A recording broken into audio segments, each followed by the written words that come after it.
Regan Slaymaker for International Boxing News, and I have the pleasure to be joined by Michael McKinson. Michael, how are you? Boxing News, yeah. You shared a few things and you've tagged me in a few things. It's good to put a face to the page. It definitely is. Obviously, everyone knows your face, Michael. You're much more famous than me, but it's fight week, IBO World title, massive week for yourself and your career. This is huge for my career. I've been without a fight all year, and you've got to think boxing's my job. I've had no income all year, so the year's been hard. It's been frustrating, but finally I've got a good fight, a fight that I've known about since way back in the beginning of summer. It was just about delays of shows and dates and things, but we're finally here. I've got a genuine opponent, a very good opponent, an opponent that's ranked above me in every ranking. It's exciting. It's exciting. These are the fights that really excite me. There's been a few times in my career which the fights have been really exciting me, like the Ortiz fight, the Congo fight. This fight is up there.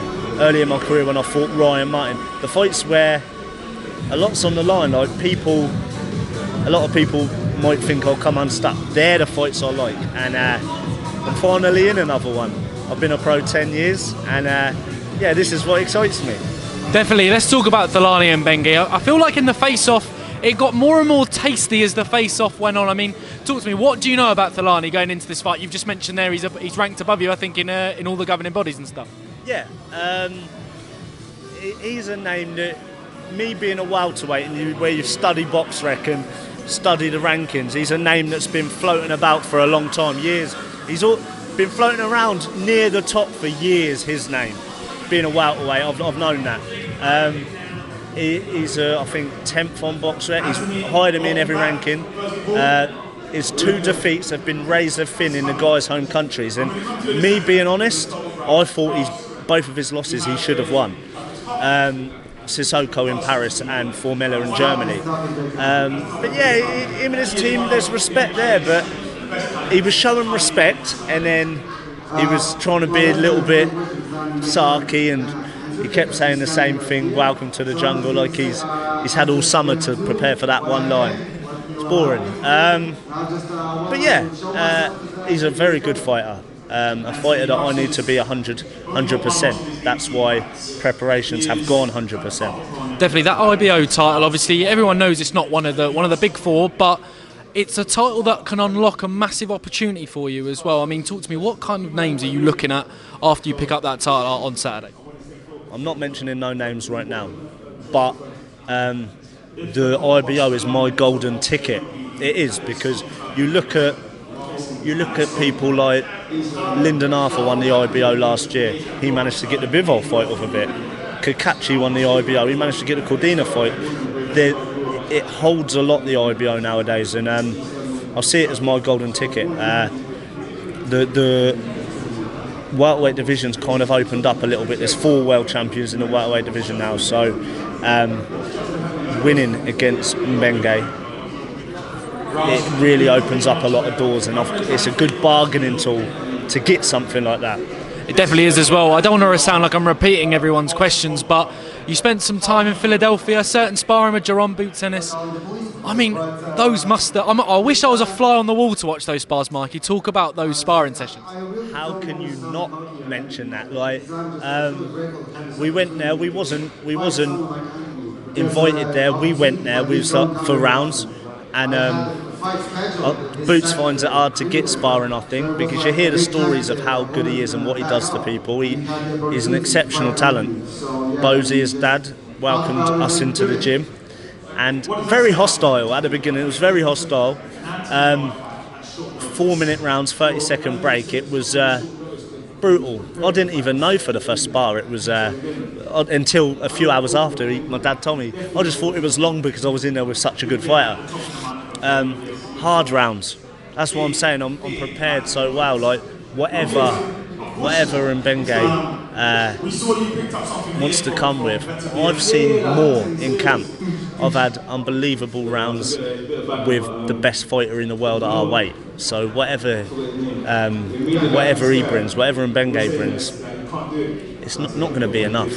Definitely, and it's not a bad measuring stick sparring someone like Boots Ennis. Not just Boots. Even the days I wasn't sparring, I was training alongside Boots, Stephen Fulton, Bryant Jennings. On the last day, my last spar, I sparred Julian J. Rock Williams, and he was unified super welterweight champion a few years ago. So the experience that I've had in my I don't want to sit here and just name drop people. No, please do, please do. Yeah, but like, I just want to tell everybody how serious I've spent camp. How serious I've spent camp. The money that my sponsors have put in to prepare for me for this. Anyone can be a little tourist and try and go get sparrings with these people, but the fact is, I've done well enough for keep getting invited back. I've done well enough for Bozy to take time, his dad to take time out, give me advice, tell me what to work on, and work with me. So it's probably out of my 27. Sorry, Anthony Yard has just scared the shit out of me mid-interview. Did I look scared on that? I don't know, but I'm glad the camera ain't pointing on me, Michael. But yeah, in all of my camps, this has been the most beneficial to me in terms of learning and development. Definitely as well. And obviously, a few weeks ago, I remember posting that you were obviously mandatory for the European title as well. I had to promote that one. But of the IBO kind of probably a bit higher than the European level, could we see you win that title afterwards? Or is it, if you win the IBO, kind of kicking on from there? It was something I really had my eyes on, Geordie Weiss, when I became mandatory before this opportunity arose. But I feel like whatever opportunity comes after this that's beneficial to my career, we'll look at. But right now, I'm fully focused on Thulani Mbenge and what this will do for my career. Definitely as well. I mean, one fighter and a fight that kind of was floating around. There was multiple reports that it was close. Was a fight with David Avanesysan. I feel like it's a great fight between as a fan now talking. I mean, it's a great name to have on your record. I mean, obviously just lost Boots Ennis. Goes without saying, a fight that you'd be interested in further down the line?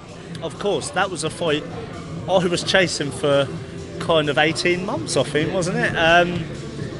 And I know Avanesyan's manager don't like me because it didn't happen last year. It was nothing to do with me why it didn't happen. Last December, I went into camp. We spent money to go out to New York to fight Avanesyan, get the top preparation. It didn't happen. I went to Birmingham on a cold Wednesday night to watch Avanesyan fight a journeyman to make sure the fight happened, and it never happened. And fair play to him. Like, I came into the new year thinking I was fighting him in March. Wow. What I was told. But fair play to him for getting the Boots fight and short notice as well. And yeah, but where does Avanesyan go from here? He's fought at the top again and lost. Does he go and try and regain his European that he's won 2 or 3 times in his career? We'll see. But that fight's always there. I've got to beat Mbenge to even think about other names, but I've made it clear that I will fight anybody on the planet. You definitely have as well. Final one from me. Really good win for your brother, Lucas Ballingall, against Casey Benjamin as well. I mean, obviously there's no fight news as yet. Hopefully something soon, but it's all flying in the McKinson and Ballingall household. Yeah, he got a good win back in, I think, May, June. People didn't favour him to win, and he done what I've done many times and defeated the odds. And I was so happy for him because he's had such bad luck in his career. He started as an 18-year-old featherweight, and now he's a 27-year-old welterweight, and he's had title fights, pull-outs, and like, he was fighting at a weight too long. That's why he's got 2 losses. Now he's up at a good weight and he's getting success. I'm so happy for him because he's just as good as me. In the gym, he's the better brother. In the gym, Lucas is the better brother, and so for him to have a little bit of success and hopefully a promising fight next, I don't know, but hopefully he can get something good next. I'm happy for him. Definitely looking forward to it, Michael. Any final words for the fans flocking to the Copper Box on Saturday night to watch you win that title? Yeah, I've got a lot of love for my city. I'm wearing the Pompey top underneath this, and I've been away. I've been away a few times this camp, and I've left my tickets to my girlfriend. My girlfriend's pregnant. She prepares all my food, weighs all my food all summer. She's been in camp with me, you know what I mean? But her and my brother have done my tickets whilst I was away, and the city of Portsmouth are really showing me love. So I'm going to show them all love on Saturday and bring another belt back to Pompey. Definitely, and that video of you when you won the WBO European against Congo is still one of my favourite boxing videos ever. But Michael McKinson, thank you very much. Best of luck for Saturday, mate. Cheers. Thank you.